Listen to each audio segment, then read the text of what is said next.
Selamat datang di channel with LK. Terima kasih banyak pada Anda semua yang telah hadir di channel ini.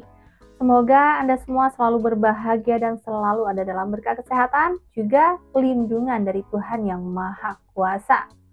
Suasana Indonesia kini kembali damai. Presiden Prabowo Subianto akhirnya memenuhi keinginan rakyat setelah gelombang demonstrasi besar beberapa waktu lalu.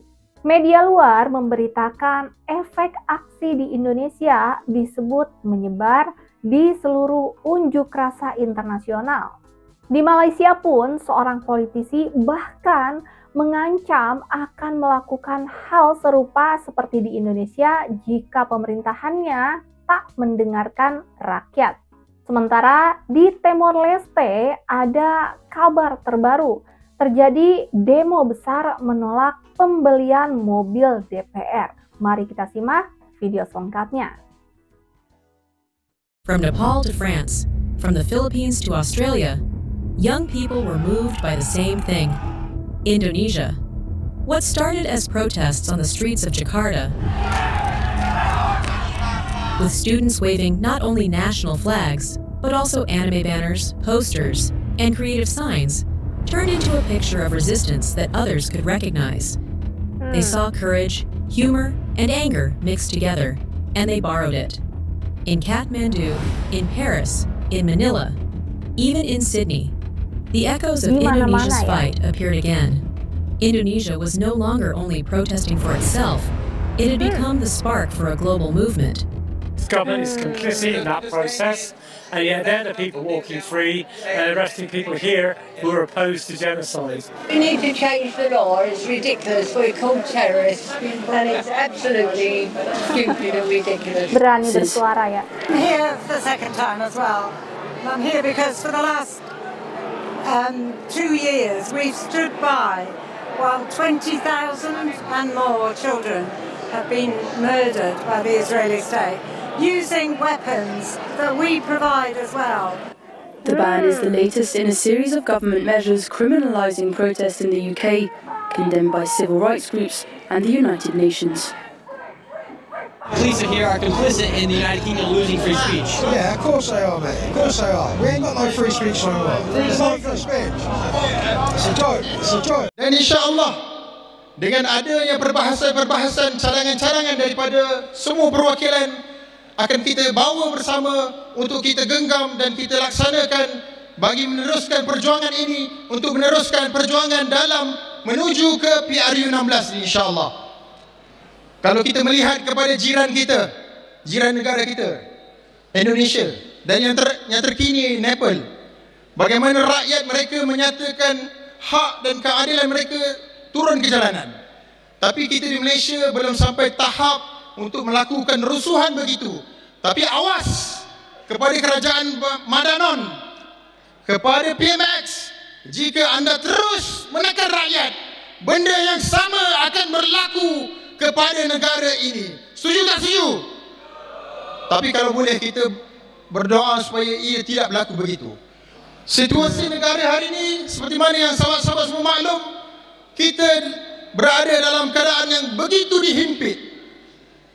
Perdana Menteri kita PMX, apa benda yang dia tak buat kepada rakyat kita?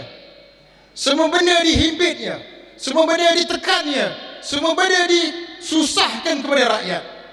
Jadi apa yang ada pada kita adalah untuk kita menyatukan kekuatan kita, sepakat antara rakyat, anak muda, supaya kita boleh melawan ataupun menyatakan kebenaran, menyatakan hak dan keadilan selaku rakyat kita di negara ini.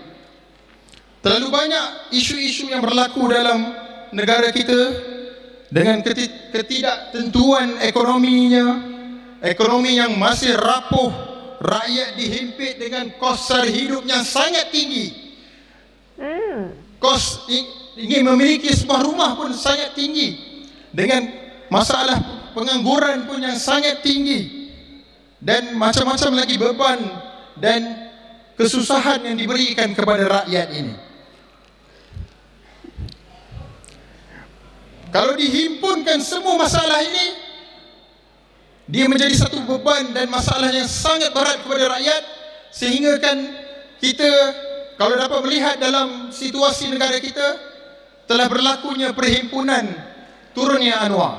Saya ucapkan tahniah kepada YB Ketua Pemuda dan seluruh staf kepimpinan Pemuda PAS Malaysia atas satu ketumbukan usaha untuk memastikan bahawa suara rakyat kita bawa bersama dan memperjuangkannya. Terlalu banyak masalah cabaran yang perlu dihadapi oleh anak muda. Kita semua ni anak muda. Kita pasti akan menghadapi segala macam cabaran yang ada dalam negara kita. Sebagai contoh, berapa ramai rakan-rakan kita yang mempunyai ijazah tetapi tidak mampu untuk memiliki pekerjaan yang baik. Ada yang hanya menjadi food rider, memiliki double degree, menjadi food rider, menjadi penghantar barang, lalamove dan sebagainya. Ada yang baru berumah tangga, ingin memiliki rumah, tapi rumah semuanya mahal. Jadi apa yang ada pada anak muda kalau semuanya tidak mampu untuk kita miliki? Malah rakan-rakan kita, anak-anak muda yang mungkin berada terpencil di flat-flat kos rendah, di kampung-kampung, kemungkinan mereka juga sedang mengikat perut untuk meneruskan kehidupan mereka. Kalau boleh saya sentuh beberapa isu yang berlegar dalam situasi negara kita. Sebagai contoh, isu pemilikan rumah, mampu milik.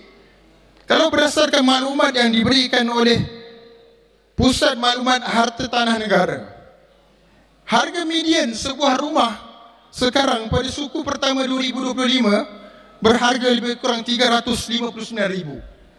Dan gaji median bagi seorang anak muda, pendapatan isi rumahnya adalah 6,338 sebulan. Mengikut Petua Bank Negara, sepatutnya untuk memiliki sebuah rumah ni tidak lebih 3 kali ganda pendapatan sebulannya.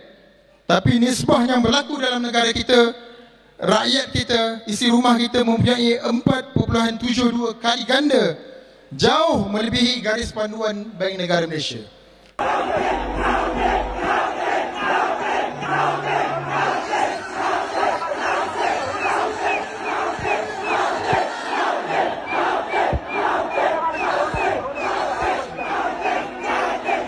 Sampai sekarang RUU itu belum dibahas oleh DPR, dan karena itu Pak Prabowo menegaskan juga kepada Pak Ibu Puan Maharani supaya DPR segera mengambil langkah membahas RUU ini. Dalam perkembangan selanjutnya, Menteri Hukum sudah melakukan rapat di DPR dalam rangka perubahan Prolegnas, dan ini sudah memasukkan RUU Perampasan Aset ini dalam Prolegnas tahun 2025-2026, nanti akan segera dibahas pada tahun ini juga. Mudah-mudahan pada tahun yang akan datang ini sudah bisa diselesaikan. Tetapi saya mendengar juga ada perkembangan baru bahwa DPR akan mengambil alih inisiatif ini, dan kami persilahkan DPR segera mau merevisi atau mau menambahi, itu diserahkan pada DPR. Tapi pada sisi pemerintah siap untuk membahas RUU ini kapan saja DPR menyerahkan RUU itu kepada Presiden. Jadi dari sisi pemerintah nggak usah ada keraguan, kami siap membahas RUU itu, dan tergantung Pak Presiden nanti siapa yang akan ditunjuk, menteri mana yang akan ditunjuk untuk mewakili Presiden dalam membahas RUU tentang perampasan aset ini. Hebat dengan Bapak Prabowo. Jadi bagi saya Indonesia oleh Bapak Prabowo, dia melihat yang suara rakyat harus diutamakan. Kerana saya sendiri melihat video-video beliau begitu cakna mengenai rakyat, mengatakan suara anda didengar, datanglah jumpa, serahlah memorandum. Bagi saya terbaik. Di Malaysia pun sama, Datuk Seri Anwar Ibrahim, dia memberi untuk orang membuat perhimpunan secara aman di parlimen pun anytime, pergi je buat himpunan di depan, tak ada masalah. Hantar memorandum. Tapi isunya bila dihantar, adakah didengar ataupun diambil berat oleh menteri-menteri